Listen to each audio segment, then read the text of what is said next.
Commission chairman పదవికి retired IAS అధికారి ఆకునూరి మురళి రాజీనామా చేశారు.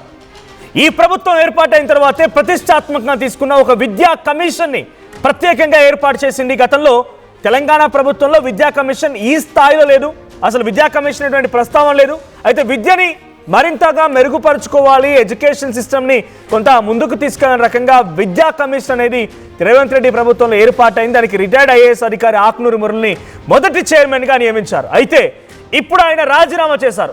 సిఎస్కి రాజీనామా లేఖను పంపారు ఆకునూరి మురళి. ఎస్, ఆ లెటర్ నా చేతిలో ఉంది, ఇదే ఆ రాజీనామా లేఖ. ఆ రాజీనామా లేఖ ఇదే. నేను మీకు ఆర్టీవీ స్క్రీన్ పై కూడా చూపిస్తున్నాను. ఆ చేతిలో ఉన్నటువంటి రాజీనామా లేఖని కూడా మీరు ఆర్టీవీ స్క్రీన్ పై చూస్తూ ఉన్నారు. సో ఈ రాజీనామా లేఖలో ఏముందో చూద్దాం. ఒకసారి రాజీనామా లేఖ చూస్తే, requesting acceptance of my resignation as a chairperson of Telangana education commission. I would like to thank the government of Telangana for giving me the opportunity to serve the chairperson of Telangana Education Commission. As we have completed the task of submitting a comprehensive report on education with recommendations, I am submitting my resignation to the post of chairperson Telangana Education Commission. మీరు నియమించినటువంటి నాకు target అయిపోయింది, మా task అయిపోయింది. As we have completed the task of submitting a comprehensive report. So ఒక రిపోర్ట్ని మీకు ఇవ్వాలనుకున్నాం, ఆ రిపోర్ట్ని ఇచ్చేసాం, మా పని పూర్తి అయిపోయినాక రాజీనామా చేస్తున్నాను. మీకు ఇంట్రెస్టింగ్గా దీంట్లో అసలు రాజీనామా గల ట్విస్ట్ ఏంటి, అనుమానాలు ఏంటి, ఇప్పుడే రాజీనామా తర్వాత సోషల్ మీడియాలో జరుగుతున్న చర్చ ఏంటి, ప్రముఖులు చెప్తున్న మాట ఏంటో చెప్తాను. బిఫోర్ దాట్ 2024 సెప్టెంబర్లో విద్యా కమిషన్ చైర్మన్గా నియమించబడ్డారు ఆకునూరి మురళి. అయితే అప్పుడు నాకు అప్పగించిన పరిధిని పూర్తిగా చేసినందుకే ఇక రాజీనామా చేస్తున్నా అని చెప్పు ఇప్పుడు ఒక లేఖని, రాజీనామా లేఖని సిఎస్కి అందజేశారు. విద్యా వ్యవస్థపై సిఫార్సులతో కూడిన సమగ్ర నివేదికని ప్రభుత్వానికి సమర్పించాను. ఇక ఈ అవకాశం కల్పించిన తెలంగాణ రాష్ట్ర ప్రభుత్వానికి ధన్యవాదాలు. అయితే ఇప్పుడు ఆయన పదవీ కాలం మరో 4 నెలలు ఉండగానే రాజీనామా చేశారట. ఇక్కడ ట్విస్ట్ ఏంటనంటే, ఆయన గతంలో ఫీజు స్ట్రక్చర్కి సంబంధించి ఒక నివేదిక అందించారు ప్రభుత్వానికి. ద మెయిన్ కాజ్, అసలు ప్రముఖంగా ఆయన ఈ కమిషన్ నియమించడానికి గల కారణం ఏంటంటే విద్యా వ్యవస్థ ఎటువంటి సమూల మార్పులు చేయాలని. దానిలో ప్రధానమైనటువంటి అంశం తెలంగాణ రాష్ట్ర కాంగ్రెస్ పార్టీ ఎన్నికల మేనిఫెస్టోగా పెట్టిన అంశం విద్యని అందరికీ అందించడంతో పాటుగా ప్రైవేట్ కాలేజీలు, ప్రైవేట్ స్కూల్లో ఫీజులకు సంబంధించిన విషయాన్ని కూడా నియంత్రిస్తామనేది ఒక ప్రముఖమైనటువంటి కండిషన్గా పెట్టుకొచ్చాయి. అయితే దానిపైన ఆకునూరి మురళి ఒక లేఖను అందించారు, ఒక రిపోర్ట్ ఇచ్చారు.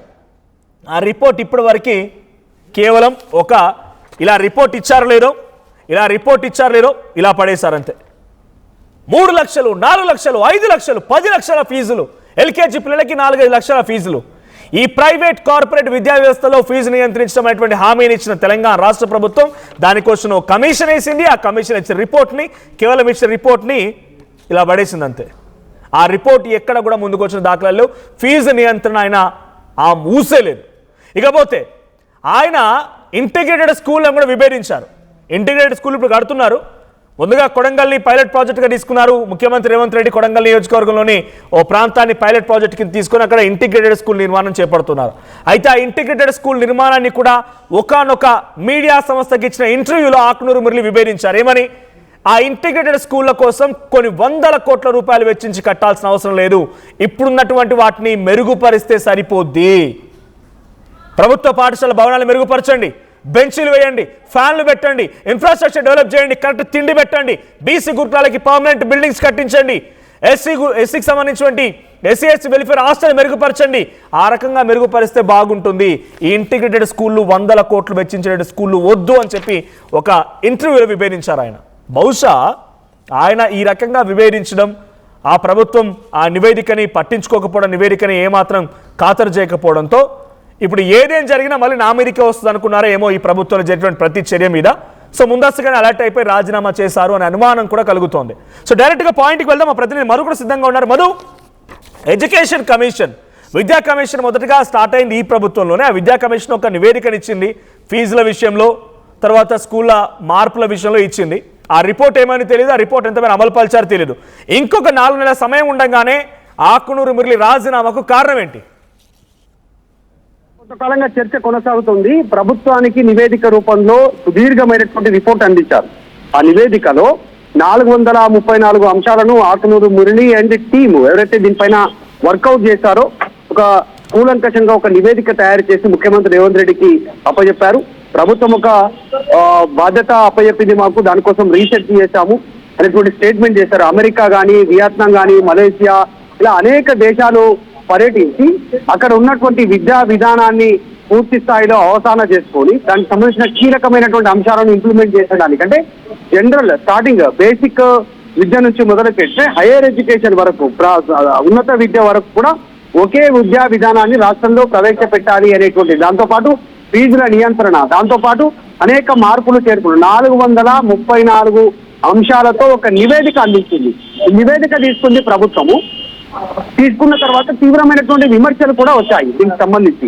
ప్రతిపక్షాల నుంచి, ప్రజాక్షేత్రాల నుంచి ఆకునూరి మురళి వన్ సైడ్ లో నిర్ణయాలు తీసుకుంటున్నారు, రేవంత్ రెడ్డి దీన్ని యాక్సెప్ట్ చేయొద్దు అనేటువంటిది నిరసనలు వ్యక్తమయ్యాయి. దాని తర్వాత ఇది కేవలం నివేదిక మాత్రమే, దీన్ని ఇంప్లిమెంట్ చేయాలా వద్దా ప్రభుత్వం నిర్ణయం తీసుకుంటుంది అనేటువంటిది రేవంత్ రెడ్డి క్లారిటీ ఇచ్చారు విమర్శలకు సంబంధించి. సో ప్రస్తుతం ఆయన అనుగుణంగా ఒక్కసారిగా రాజీనామా చేయడం, సిఎస్ కు లేఖ పంపడం, నాకు అప్పచెప్పారు బాధ్యత, ఆ బాధ్యత కంప్లీట్ అయిపోయింది అనేటువంటి. జనరల్ గా బాధ్యత అప్పచెప్తే దాన్ని ఇంప్లిమెంట్ చేసేంత వరకు దాని బాధ్యత అంటారు, కానీ నివేదిక మాత్రమే అప్పచెప్పి బాధ్యత కంప్లీట్ అయింది అనేటువంటిది Akunuru Murali education commission rights ఉన్నాయా? ఆ నివేదికని అమలు పరిచేటువంటి రైట్స్ ఆ ఎడ్యుకేషన్ కమిషన్ ఫుల్ ప్లెజ్డ్ గా అప్పుడు ప్రభుత్వం కమిషన్ ఏర్పాటు చేసినప్పుడు ఇచ్చిందా?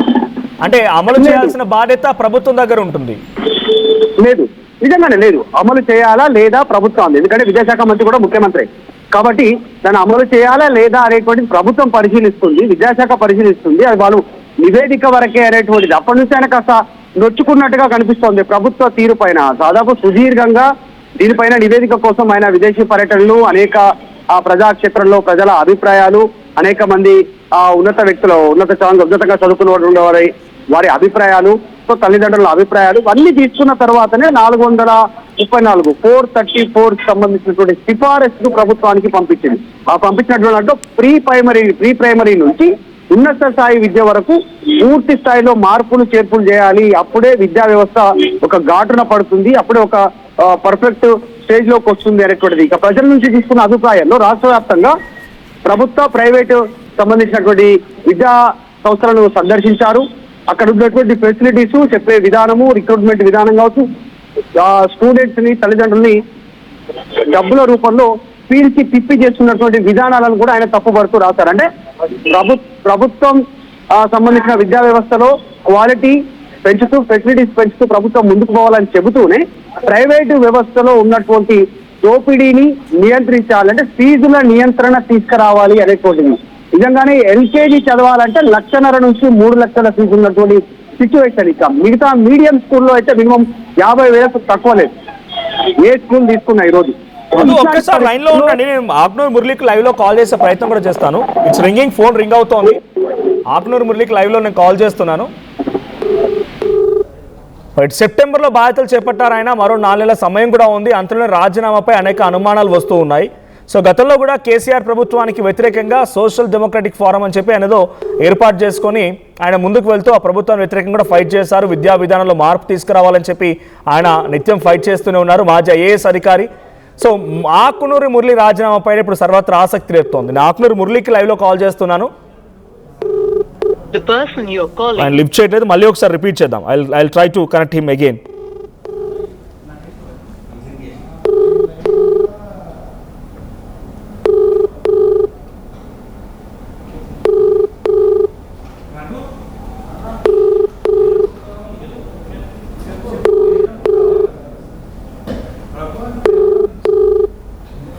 రైట్, ఆకునూరి మురళికి లైవ్లో కాల్ చేస్తున్నా, ఆయన అటెండ్ చేయట్లేదు. బహుశా డెఫినెట్గా ఆయన ఒక్కసారిగా రిజైన్ అనగానే హెక్టిక్ ఉంటుంది.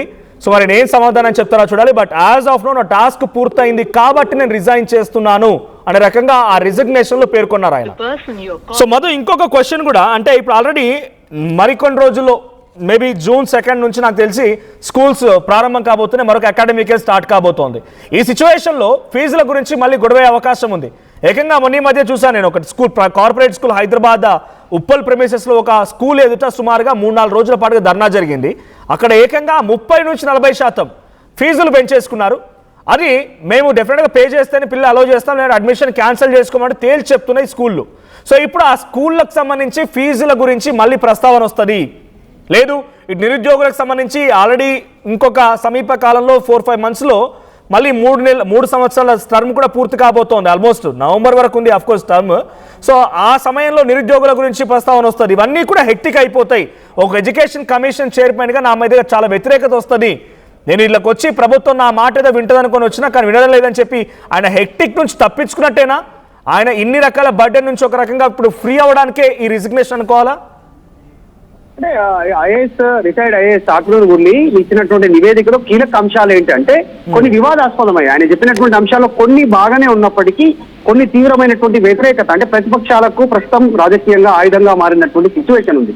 దాన్నే విమర్శలు వచ్చాయి. ముఖ్యమంత్రి దాన్ని పట్టించుకోలేదు. అందులో భాగంగానే వాటిని ఇంప్లిమెంట్ చేయాలా లేదా ప్రభుత్వం చూసుకుంటుందంటే స్టేట్మెంట్ చేశారు. ఆయన చేసినటువంటి ఒక పాయింట్స్ నేను ఫోన్లో చెప్పే ప్రయత్నం చేశాను. ప్రభుత్వ పాఠశాలల్లో మంచి నాణ్యత, క్వాలిటీ ఎడ్యుకేషన్ ఇవ్వాలనేటువంటిది, టీచర్లకు సంబంధించినటువంటి వాళ్ళ వర్క్ స్టైల్, పనితీరు ఎట్లా ఉందో అంచనా విధానం ప్రకారం మార్పులు చేర్పులు ఉండాలి. మంచి చేయకపోతే చేంజ్ చేయాలి, వాళ్ళని వేరే దగ్గరికి వేయాలి, మార్పులు చేర్పులు చేయాలి. నియామకాల్లో బదిలీలో కూడా ఇవే సంస్కరణలు ఉండాలి. అంటే నాకు తెలిసి ఒక మోస్ట్ కాంట్రవర్షియల్ థింగ్ కూడా వాళ్ళకి ఇచ్చేటువంటి సాలరీ పే స్కేల్ మీద కూడా ఉంది కదా. మార్కులు కూడా 35% ఇప్పటివరకు పాస్ మార్కులు ఉన్నాయి విద్యార్థులకు సంబంధించి. దాన్ని 45% కు పెంచాలనేటువంటి సిఫారసు చేయడం కావచ్చు. తర్వాత డ్రాప్ అవుట్ విద్యార్థుల సంఖ్య తగ్గించడానికి కొంచెం నిర్ణయాలు కావచ్చు. డిజిటల్ వైపు ప్రభుత్వ పాఠశాలను తీసుకెళ్లాలనేటువంటి ప్రకారం టెక్నాలజీ ఇవంతా బాగానే ఉంది. కానీ ప్రభుత్వ ఉద్యోగుల జీతాలు ఎక్కువ ఉన్నాయి, వాటిని తగ్గించాలి. దాని ప్రకారమే వాళ్ళ వర్క్ ప్రకారమే ప్రమోషన్స్ ఉండాలి, తర్వాత బదిలీలు ఉండాలి, ఇవన్నీ ఉండాలనేటువంటిది ఆయన నివేదికలో చెప్పినటువంటి కొన్ని కీలక అంశాలు. అవన్నీ కూడా విమర్శల పాలయ్యాయి. ఇప్పుడు ప్రభుత్వ ఉద్యోగులను కానీ ప్రభుత్వ సంబంధించినటువంటి అంటే ఎడ్యుకేషన్ డిపార్ట్మెంట్ వాళ్ళు ముట్టుకుంటే ఇప్పుడు నెగిటివ్ వచ్చే అవకాశం ఉంది రానున్న రోజుల్లో. కాబట్టి ప్రభుత్వం దాన్ని పక్కన పెట్టింది, అసంతృప్తిగా ఉన్నట్టుగా తెలుస్తోంది. నాకు అప్పయిన బాధ్యత నేను చేసినా రేవంత్ రెడ్డి ఇష్టపూర్వకంగా లేరు, ప్రభుత్వం ఇష్టపూర్వకంగా లేదనేటువంటిది కొంతమంది దగ్గర ఆయన మెన్షన్ చేశారు గతంలో. సో అందులో భాగంగానే ఆయన అసంతృప్తితో రాజీనామా చేసినట్టుగా చాలా స్పష్టంగా కనపడతా ఉంది. అందులో భాగంగానే సిఎస్కి అనూహ్యంగా రాజీనామా లేఖను పంపారే యాక్సెప్ట్ చేయాల్సిందిగా. రైట్. అంటే ఇప్పుడు ఆయన పైన ఏదైనా ప్రెషర్ ఉందా, గవర్నమెంట్ వైపు నుంచి ఏదైనా ప్రెషర్ ఉందా? అంటే ఈ డెఫినెట్గా అధికారులు గతంలో రాజీనామా చేసిన వాళ్ళు చాలా మంది కూడా thank you for this opportunity అని చెప్పి రిజైన్ చేస్తారు అఫ్ కోర్స్. బట్ ఇప్పుడు ఏదైనా ప్రెషర్ కనబడుతుందా? ప్రెషర్లోనే ఆయన రిజైన్ చేశారనుకోవాలా? ప్రెషర్ అని కాదు, జనరల్ గా మనం చూస్తాం కొంతమంది ఐఏఎస్ ఐపీఎస్ అధికారులు ప్రభుత్వాల నిర్ణయాలు కరెక్ట్ గా ఉండవు అనేటువంటిది బాహాటంగా కొంతమంది ఓపెన్ స్టేట్మెంట్ ఇస్తారు. అట్లా ఇచ్చినటువంటి స్టేట్మెంట్ ఇచ్చిన వాళ్ళు ఆకునూరి మురళి కూడా గత బీఆర్ఎస్ ప్రభుత్వ హయాంలో ప్రభుత్వాన్ని తీవ్రంగా విమర్శలు చేశారు. సో ఆ విధానం ప్రకారంగా కాంగ్రెస్ అధికారంలోకి వచ్చిన తర్వాత ఆయనను విద్యా కమిషన్ చైర్మన్ గా నియమించారు. కానీ ఆయన కాంగ్రెస్ అధికారంలో ఉన్నప్పుడు కూడా ఆయన చెప్పినటువంటి అంశాలు ఇంప్లిమెంట్ చేసేటువంటి దశకు చేరుకోవడం లేదు. ముఖ్యమంత్రి ఓపెన్ స్టేట్మెంట్ చేశారు, నివేదిక వచ్చింది, నివేదిక ఏం సుప్రీం కాదు, అదేం చట్టం కాదు, మేము దాన్ని ఇంప్లిమెంట్ చేస్తేనే ప్రభుత్వ విధానంలోకి తీసుకొని యాక్సెప్ట్ చేస్తేనే ఇంప్లిమెంట్ అవుతుంది, అది నివేదిక మాత్రమే అనేటువంటి తీసివేసినట్టుగా మాట్లాడంతో ఆయన నొచ్చుకున్నట్టుగా తెలుస్తుంది. మంచి విధానం, దీన్ని ఇంప్లిమెంట్ చేయాలనేటువంటిది ముఖ్యమంత్రి ఎక్కడ ఆకునూరి మురళికి బాసటగా అండగా నిలబడలేదు. కాబట్టి ఆయన కాస్త ఆసక్తి తక్కువైంది, ఆయన కాస్త అసంతృప్తిగా ఉన్నట్టుగా తెలుస్తా ఉంది ప్రభుత్వం పైన. మొదటి నుంచి కూడా కొన్ని రోజులు సైలెంట్ గా ఉన్నారు. అటువైపు నుంచి ఆయన అసంతృప్తికి ఇంకో కారణం ఏదైనా ఉందా? ప్రభుత్వం నివేదిక ఇచ్చి చాలా రోజులు అవుతుంది. మీరు అంటున్నారు ఇందాక 436 అంశాలు ఉన్నాయని. ఈ అంశాల్లో ఒక్కటైనా కూడా ఇంప్లిమెంట్ చేసే ప్రయత్నం ప్రభుత్వం వైపు నుంచి కనిపించిందా? అవి ఇంప్లిమెంట్ చేయకపోవడం మూలంగానే ఆయన అసంతృప్తికి గురయ్యారనే ఒక చర్చ ఆల్రెడీ సోషల్ మీడియాలో మొదలైంది. చాలా మంది కామెంట్స్ చేస్తున్నారు. ఎగ్జాక్ట్లీ, అంటే ఒక్క విద్యా కమిషన్ చైర్మన్ గా ఆయన ఉపాధ్యాయుల జీతాలు మాత్రమే తగ్గించాలి అనేటువంటి స్టేట్మెంట్ కరెక్ట్ కాదనే విమర్శలు వచ్చాయి. ఇప్పుడు ఎమ్మెల్యేల జీతాలు ఎక్కువనే ఉన్నాయి, ముఖ్యమంత్రుల జీతాలు ఎక్కువనే ఉన్నాయి, పెన్షన్లు తీసుకుంటున్నటువంటి పరిస్థితి, చాలా దుబారా ఖర్చు పెరుగుతుంది ప్రభుత్వంలో, పబ్లిసిటీ రూపంలో కావచ్చు, వారి ప్రభుత్వ పథకాల రూపంలో కావచ్చు. పథకాలకు పెట్టే ఖర్చులో దాదాపు 25% ప్రకటనలకు ఖర్చు పెడుతున్నటువంటి విమర్శలు ఉన్నాయి. ఇట్లాంటి వాటిల్లో ప్రభుత్వం ఈ విషయంలో నిర్ణయం తీసుకోవడానికి కాస్త వెనుకడుగు వేసింది. విద్యా కమిషన్ ఇచ్చినటువంటి నివేదికలో ఉపాధ్యాయుల జీతాలు తగ్గించాలి, ప్రమోషన్లు కూడా వాళ్ళ వర్క్ ప్రియారిటీ కింద వారికి ఉన్నటువంటి ఎక్స్పీరియన్స్ ప్రకారం కాకుండా వర్క్ టాలెంట్ ఆధారంగా ఎగ్జామ్స్ పెట్టి ఎగ్జామ్స్ ద్వారా వరకు జీతాలు పెంచాలి, ప్రమోషన్స్ ఇవ్వాలి, బదిలీలు ఉండాలి అనేటువంటి ఒక నిర్ణయం ఇందులో మెన్షన్ చేశారు. ప్రభుత్వ ఉద్యోగం అంటే సమాజంలో 1 to డిగ్రీ వరకు చెప్పేటువంటి ఉపాధ్యాయుల జీతాలే ఎక్కువయ్యాయా, మిగతా వాళ్ళ జీతాలు కరెక్ట్ గానే ఉన్నాయా అనేటువంటి విమర్శలు వచ్చాయి. కాబట్టి దాన్ని పక్కన పెట్టింది ప్రభుత్వం. మొత్తానికి ఆయన నివేదికలో కొన్ని అంశాలు టెక్నికల్ గా ప్రభుత్వ పాఠశాలను బలోపేతం చేయాలి, తర్వాత టెక్నాలజీ రకంగా ఇప్పుడున్నటువంటి డిజిటలైజేషన్ వైపు అడుగులేసేలా ప్రభుత్వం నిర్ణయాలు ఉండాలి. ప్రభుత్వ పాఠశాలలో, ప్రభుత్వ కాలేజీలో, ప్రభుత్వ స్కూళ్ళలో అనేటువంటిది ఆయన మంచి అంశమే. తర్వాత ప్రైవేట్ స్కూళ్ళలో ఫీజు నియంత్రణ అనేటువంటిది కూడా కరెక్టే. కానీ ఇప్పుడు private school mafia, private education mafia ఈరోజు ప్రభుత్వాలను శాసిస్తున్న తీరు ఉంది, ఒక రాష్ట్రంలో కాదు దేశవ్యాప్తంగా కూడా. కాబట్టి అదంతా ఈజీ కాకపోవచ్చు.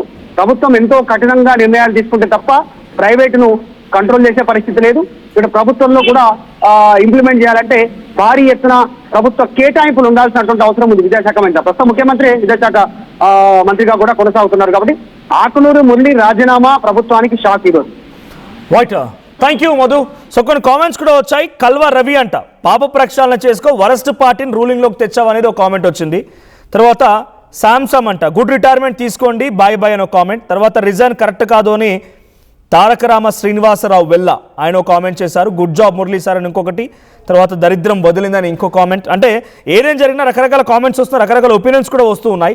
సో మీ అభిప్రాయం ఏంటి కామెంట్ చేయండి. ఆకునూరు మురళి విద్యా కమిషన్ చైర్పర్సన్గా రాజీనామా చేయడానికి మీరు ఎలా చూస్తారో కామెంట్ చేయండి.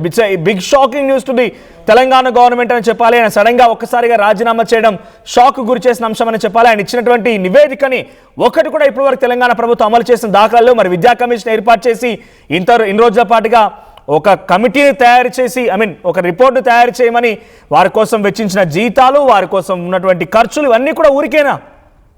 వాళ్ళకు కమిషన్ వేసి వాళ్ళు ఒక రిపోర్ట్ ఇచ్చి ఐఏఎస్, మాజీ ఐఏఎస్ అధికారిగా అన్ని రకాలుగా రూపొందించిన తర్వాత ప్రభుత్వం ఇంప్లిమెంట్ చేయకపోతే దానికి పెట్టిన ఖర్చు ఎందుకు?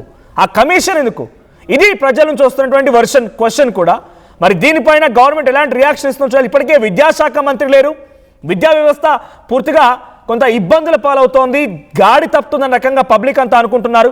కార్పొరేట్, ప్రైవేట్ స్కూళ్ళు మరి కాలేజీలలో ఫీజు నియంత్రణ లేదు, ఇష్టం వచ్చినట్టుగా విద్యా వ్యవస్థ గాడి తప్పుతోందన్నట్టుగా అనే సిచ్యువేషన్ నుంచి ఇప్పుడు విద్యా కమిషన్ని కూడా పూర్తిగా ఐఏఎస్ అధికారిగా ఉన్నటువంటి మాజీ ఐఏఎస్ అధికారి మురళి రాజీనామా చేయడంతో ఒక్కసారిగా షాక్ గురైన అంశం అని చెప్పాలి. సో మీ అభిప్రాయం ఏంటి? మురళి రాజీనామా చేయడానికి మీరు ఎలా చూస్తారు? కామెంట్ చేయండి.